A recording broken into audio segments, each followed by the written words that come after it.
جہاں ایک بندہ ہر وقت کھڑا رہتا تھا، یاسمین بار بار مجھے دیکھ کر مسکرا رہی تھی۔ کوئی 25 منٹ بعد دروازہ کھولنے کی آواز آئی تو ہم دونوں سنبھل کر بیٹھ گئے۔ جہانگیر باہر آیا تو یاسمین ناشتہ لگانے کا کہنے چلی گئی تو سردار بولا، یار بہت دن ہو گئے ہیں، کسی کا دروازہ پینٹ نہیں کیا، آج میرا بڑا دل کر رہا ہے، تم گاڑی چل کے نکالو، میں نے نورین کو بلوایا ہے۔ تو میں اوکے کہتا ہوا باہر آ گیا۔ 10 منٹ بعد جہانگیر خان بھی آ گیا تو میں اور وہ حویلی سے نکل گئے۔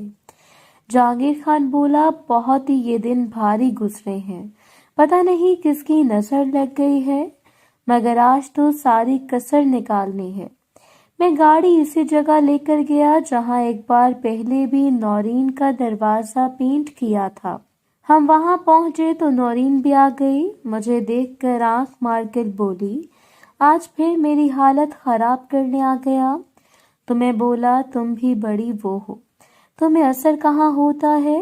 تو وہ بولی، جیسے تم دروازہ پینٹ کرتے ہو تو مزہ بھی خوب آتا ہے۔ ہم باتیں کرتے ہوئے اسی روم میں آ گئے تو جہانگیر خان پہلے بے لباس ہوا اور نورین سے کہنے لگا، تم بھی ہو جاؤ اور لالی پاپ والا کام کرو۔ جہانگیر بیڈ پہ بیٹھ گیا اور نورین نیچے بیٹھ گئی اور لالی پاپ والا کام کرنے لگی، جبکہ دوسری طرف میں بیڈ پر لیٹ گیا۔ نورین بڑی مہارت کے ساتھ کام کر رہی تھی، جس کو دیکھ کر میں بھی تیار ہو گیا۔ تو سردار مجھے دیکھ کر بولا، تم ادھر کیا کر رہے ہو؟ تم بھی آ جاؤ میدان میں۔ تو میں بھی بے بس ہو کر جہانگیر خان کے ساتھ جا بیٹھا تو نورین نے اپنے ہاتھ میں بلو میاں کو گردن سے پکڑ لیا اور اپنا ہاتھ اوپر نیچے کرنے لگ پڑی، اور دوسری طرف وہ سردار کا کام کر رہی تھی، جسے جہانگیر خان پاگل سا ہو گیا۔ پھر نورین سردار سے پیچھے ہوئی اور میرا لالی پاپ والا کام کرنے لگی۔ میں نے اپنا ہاتھ اس کے سر پر رکھ کر دبایا، وہ پیچھے ہٹنا چاہتی تھی لیکن میں نے اس کو پیچھے ہٹنے نہ دیا۔ کچھ دیر بعد نورین پیچھے ہٹ کر بولی، مجھے مارنا چاہتے ہو؟ تمہارا دیکھ کر لگتا ہی نہیں کہ کسی انسان کا ہے۔ پھر میں بیڈ پر لیٹ گیا اور وہ اس انداز سے لیٹ گئی کہ خزانہ میرے سامنے آ گیا اور میں لالی پاپ والا کام کرنے لگا، اور کچھ دیر میں نورین کی ٹرین اسٹیشن پر پہنچ گئی۔ جہانگیر خان بولا، آفتاب بڑے ظالم ہو، بیچارے کی کیا حالت بنا دی، دیکھو تو کیسے کانپ رہی ہے۔ تو نورین کانپتی ہوئی بولی، یہ ہمیشہ سے بس کروا دیتا ہے۔ جہانگیر خان نے اس کو پکڑا اور دروازہ پینٹ کرنا شروع کر دیا۔ جہانگیر خان نے مجھے اشارہ کیا، تم بھی آ جاؤ۔ جیسے میں اس کے پیچھے ہوا تو نورین نے گردن گھما کر پیچھے دیکھا اور مسکرا کر واپس گردن گھما لی۔ میں نے بھی بنا کچھ لگائے پچھلا دروازہ پینٹ کرنا شروع کر دیا۔ نورین چیخ کر بولی، کچھ لگا تو لیتے، تمہیں پتہ بھی ہے کتنی تکلیف ہوتی ہے۔ تو میں بولا، ناٹک بند کرو، تم کون سا پہلی دفعہ دروازہ پینٹ کروا رہی ہو، پتہ نہیں کتنی بار کروا چکی ہو۔ تقریباً 1 گھنٹے تک ہم اس کا دروازہ پینٹ کرتے رہے۔ یہ تینوں بری طرح تھک چکے تھے، ہم جہاں تھے وہیں گر گئے۔ جب میں کچھ سنبھلا تو میں اٹھ کر وہاں سے نکل آیا اور سیدھا گھر آ کر نہانے کے بعد لمبی تان کر سو گیا۔ 2 دن کام کر رہے ہیں، ایسا الجھا رہا کہ خبر ہی نہیں کہ کب وقت گزر گیا۔ تیسرے دن مجھے ضربا کی کال آئی، اس نے فوراً حویلی بلایا تھا۔ میں جب اس سے ملا تو وہ آدھی پاگل لگ رہی تھی، مجھے دیکھتے ہی مجھ سے چمٹ گئی اور پاگلوں کی طرح فرینڈ والا کام کرنا شروع کر دیا۔ میں بھی اس کا ساتھ دینے لگا۔ اس نے جلدی سے خود کو لباس سے آزاد کیا اور میرے لباس کو پھاڑنے والے انداز میں اتارنے لگی۔ جب ہم دونوں آزاد ہو گئے تو اس نے لیٹا دیا۔ میں نے اس کا لالی پاپ والا کام کرنا شروع کر دیا اور چند ہی سیکنڈ میں اس کی ٹرین اسٹیشن پر پہنچ گئی۔ اس کے بعد وہ خود لالی پاپ والا کام کرنے لگی۔ وہ اتنی جنون کی کیفیت میں کام کر رہی تھی کہ مجھے انتہا کا مزہ آ رہا تھا۔ پھر میں درمیان میں آ گیا اور بلو میاں سے الادین کا چراغ رگڑنے لگا۔ وہ مجھے عجیب نظروں سے دیکھتے ہوئے کہہ رہی تھی کہ جلدی سے دروازہ پینٹ کرو۔ میں کی باری میں آگے ہوا تو ضربا نے اپنا ہاتھ منہ پر رکھ لیا اور اس کا چہرہ سرخ ہو گیا، لیکن میں بے رحمی سے اپنا دروازہ کر رہا تھا۔ میرے اندر کے حیوان نے اس کو اپنا انتقام بنا کر دروازہ پینٹ کرنا شروع کر دیا۔ کچھ دیر کے بعد دروازہ پینٹ کرنے میں آسانی آ گئی۔ کچھ دیر کے بعد اس کی ٹرین اسٹیشن پر پہنچ گئی۔ اب اٹھی اور مجھے بیڈ پر گرا دیا اور اپنے ہاتھ سے میرا دروازہ پینٹ کرنا شروع کر دیا۔ میں پچھلے 2 دنوں سے روک کر بیٹھا تھا تو ضربا کا اس طرح کرنا مجھے بڑا مزہ دے رہا تھا۔ پھر اس نے لالی پاپ والا کام کرنا شروع کر دیا۔ میں تو جیسے پاگل ہو گیا اور ہواؤں میں اڑنے لگا۔ آج ضربا کا ہر عمل میری جان لے رہا تھا اور میں مجبور تھا کہ اس پر زور زبردستی نہیں کر سکتا، جس کی بڑی وجہ یہ تھی کہ میں ضربا کو پسند کرنے لگا تھا۔ دوسرا وہ سردار جہانگیر خان کی بہن تھی، میں ان کا نوکر تھا۔ خیر ضربا پورا نگلنے کی کوشش کر رہی تھی لیکن وہ اس میں کامیاب نہیں ہو رہی تھی۔ پھر وہ خود بیڈ پر لیٹ گئی مگر اس کا سر نیچے لٹک رہا تھا۔ بولی اب آرام آرام سے گلے کے اندر کرو، جب تک پورا نہ جائے رکنا مت۔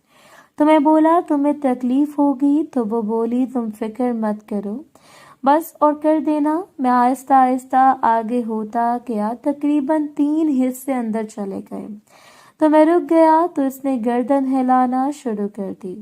تو میں نے دوبارہ زور لگایا تو مجھے اس کے گلے سے کوئی چیز پیٹ کے اندر جاتی دکھائی دی۔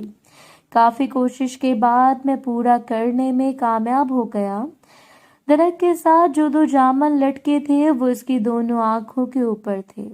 مجھے ایسا لگ رہا تھا جسے بلو میاں کہیں جا کر پھنس گیا ہے۔ ہو سکتا ہے ضربا نے پہلی بار ایسا کیا ہو، اس وجہ سے ایسا ہوا۔ میں باہر نکالنے والا تھا تو ضربا نے مجھے پکڑ لیا، جس سے دوبارہ اندر ہو گیا۔ پتہ نہیں کیوں لیکن وہ مجھے پیچھے ہٹنے نہیں دے رہی تھی۔ کچھ دیر بعد میں پیچھے ہٹا تو اس لمبے لمبے سانس لینے شروع کر دیے۔ میں نے اس کی آنکھوں میں آنسو دیکھے پر ہونٹوں پر مسکراہٹ تھی، تو میں نے ضربا کو اٹھا کر دوبارہ لٹا دیا اور درمیان میں آ گیا۔ نیچے والا باز نیچے کیا اور لالی پاپ والا کام کرنا شروع کر دیا تو وہ مچل اٹھی۔ میں بڑی مہارت اور پروفیشنل طریقے سے کام کر رہا تھا۔ اس کی عجیب عجیب آوازیں پورے کمرے میں پھیل رہی تھیں، جسے پتہ چل رہا تھا کہ وہ بھی انجوائے کر رہی ہے۔ وہ مجھے نیچے دبا رہی تھی اور بن پانی کے مچھلی کی طرح تڑپ رہی تھی۔ اچانک ضربا نے اپنے آپ کو اوپر کیا اور ساتھ ہی اس کی ٹرین اسٹیشن پر پہنچ گئی۔ کوئی 1 منٹ تک وہ کامتی رہی ہوگی، 10 منٹ تک وہ لیٹی رہی، اس کے بعد اٹھی اور میرا ہاتھ پکڑ کر باہر آئی۔ مجھے اس کی حالت پر حیرت ہو رہی تھی کہ یہ اس سہولت میں کہاں لے کر جا رہی ہے۔ وہ مجھے لے کر سیدھا اسی کمرے میں آ گئی جہاں وہاں پڑی ہوئی تھی۔ میں نے حیرت سے ضربا کی جانب دیکھا تو بولی، اس نے آنکھوں سے اشارہ ماں کی طرف کیا۔ میں اس کو دیکھنے لگ پڑا۔ ضربا بولی، کیا سوچ رہے ہو؟ میں بولا، سمجھ نہیں آ رہی کہنا کیا چاہ رہی ہو۔ وہ بولی، جس کام کے لیے اس کو لے کر آئے ہیں وہ جا کر کرو، اور خبردار جو اس پر ذرا بھی رحم کیا، مجھے اس کا خزانہ اجڑا ہوا چاہیے۔ اب جاؤ اور میرے سامنے ہی اس کے دونوں دروازوں کی ایسی حالت کر دو کہ یہ بیٹھ نہ سکے۔ میں ضربا کو دیکھتا ہوا وہاں کی طرف بڑھا۔ پہلی بار کسی کے ساتھ ایسا کرنے جا رہا تھا۔ اب تک جو بھی ملی وہ اپنی رضا اور خوشی سے ملی، مگر یہ بات اور تھی۔ ایک تو وہ بے ہوش تھی، اوپر سے ضربا نے کہا یہ بیٹھنے کے قابل بھی نہ رہے، جس کا مطلب تھا وہ بھی فریش تھی۔ میں ماں تک پہنچ کر دونوں باز نیچے کر دیے۔ میں نے کہا کیا اس کو واپس نہیں بھیجنا؟ ضربہ بولی بھیجنا ہے، مگر بغیر لباس کے اس کے بھائی نے بھی میرے ساتھ یہی کیا تھا، اور تم اس کا 3 دن تک جم کے دروازہ پینٹ کرو گے؟ یہ یہی رہے گی جب تک میرا بدلہ پورا نہ ہو جائے۔ اب کرو جو میں نے کہا۔ تو میں نے بھی اس کے باز کو اتار دیا اور اس کے باز کے ٹکڑے ٹکڑے کر دیے۔ وہاں بہت خوبصورت تھی۔ پھر میں نیچے والا باز نیچے کرنے لگا تو ضربہ بولی پہلے اس کے پانچوں کا تو کوئی ٹکڑے کرو، اور میں نے سارے نیچے والے باز کے ٹکڑے ٹکڑے کر دیے۔ تو اس کو ہوش آ گیا۔ آنکھیں کھولتے ہی مجھے اپنے قریب دیکھ کر کھلی کھلی آنکھوں سے دیکھنے لگ پڑی، جیسے مجھے پہچاننے کی کوشش کر رہی ہو۔ اس کے ہوش میں آتے ہی میں سمجھا ضربہ چلی جائے گی یا چھپ جائے گی، مگر ایسا نہیں ہوا۔ ضربہ وہیں کھڑی رہی۔ جیسے ماں کو ہوش آیا، میں نے ضربہ کی طرف دیکھا تو اس کے ہونٹوں پر ایک شیطانی سی مسکان تھی، جیسے ضربہ خود چاہ رہی ہو کہ اس کو ہوش آ جائے۔ میں بھی ضربہ کی طرف دیکھ رہا تھا کہ اس نے پھر سے اشارہ کیا کرنے کا، تو میں چپ چاپ واپس پلٹا۔ تو ماں بولی یہ سب کیا ہے؟ میں یہاں کیسے آئی؟ کون لے کر آیا مجھے؟ اور تم یہ کیا کر رہے ہو؟ ایک ہی سانس میں اس نے کئی سوال کر ڈالے۔ تو ضربہ نے کہا میں لائی ہوں۔ تب ماں نے ضربہ کی طرف دیکھا تو اس کی آنکھیں اور زیادہ کھل گئیں۔ حیرت کے انداز میں بولی تم، مگر مجھے یہاں کیوں لایا گیا؟ تم تو میری دوست تھی ضربہ۔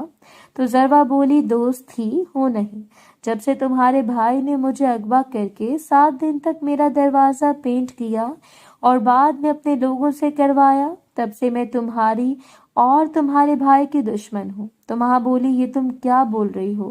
میرا بھائی تمہیں کیوں اغوا کرے گا؟ کیا دشمنی ہے اس کی تم سے؟ تو ضربہ غصے میں لال ہوتی بولی یہ تم اپنے بھائی سے جا کر پوچھنا، جسے میری حالت مرنے جیسی کر کے پھینک دیا تھا۔ محترم ناظرین اور سامعین، اس کہانی کا باقی حصہ اگلی آنے والی ویڈیوز میں پیش کیا جائے گا۔ اگر آپ کو ویڈیو اچھی لگی تو ویڈیو کو لائک اور ہمارے چینل کو سبسکرائب ضرور کریں۔ شکریہ۔